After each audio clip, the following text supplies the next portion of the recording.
Anggota Dewan Perwakilan Daerah atau DPD RI, Almira Nabila Fauzi, meminta kepada pimpinan Universitas Lampung atau Unila mengevaluasi organisasi kemahasiswaan atau Ormawa pasca kegiatan pendidikan dasar mau tersebut.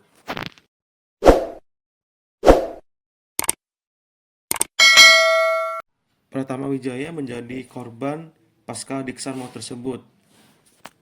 Almira Nabila Fauzi mengatakan dirinya mengharapkan agar pimpinan kampus tersebut selalu pantau semua kegiatan kemahasiswaan.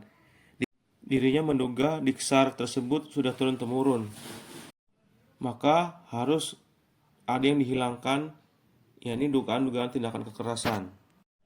Almira mengatakan pihaknya ke depan mengharapkan jangan sampai ada lagi kasus serupa terjadi.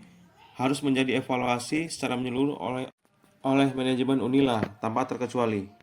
Pihak kampus harus memantau semua kegiatan yang dilakukan mahasiswanya. Semua kegiatan harus dikawal dengan saksama. Berita-berita yang sama pun di provinsi lain, kota lain juga ada juga. Berarti kan kita ada apanya ya, ibarat